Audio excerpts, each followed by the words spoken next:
Pedal Warriors BMX Racing Team uniforme. Wow, Danke.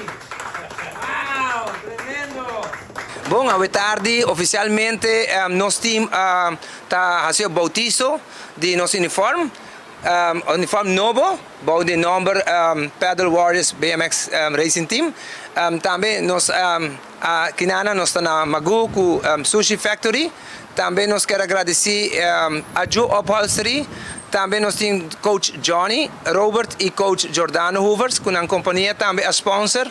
Então nós chegamos na bonita uniforme aqui presente.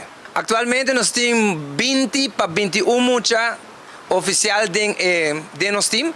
Nós temos categoria of mucha de 2 anos até 53 anos. Well, eigenlijk ni eu estava tendo interesse de começar training BMX, então na Aruba já com a amistade que tenho com a Ju comercial de Hopianha, e me recomendar-me para introduzir-me para começar a praticar deporte aqui na Pedal Warriors, que normalmente não está fazendo treinamento na Jaburibari.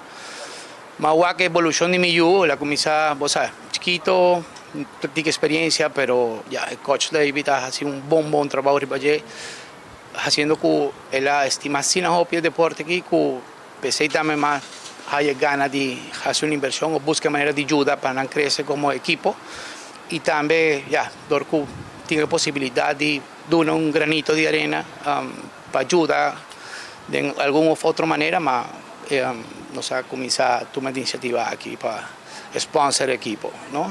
Pedal Warriors está virando, va cogiendo forma, está virando fuerte, ¿no? Entonces ya, nos cinco pucha, nos me ayudan de tu no está practicando con Pedal Warriors, no está full on y haciendo un buen trabajo también. Entonces, bueno, nos está preparando para carrera aquí. Bawak. Nós estamos preparando para a carreira que também está tomando lugar já sábado na Parque Coração na Jaburibari, caminha nós time está organizando e também em nome de Pedal Vibes Race. Caminha também tem muito nome de balance bike de 2 para 5 anos e também categoria de BMXer de 5 anos para arriba. Sim, também te invitamos cordialmente para já sábado na Parque Coração. Entrada está grátis. Vá para o botei, me guardavo.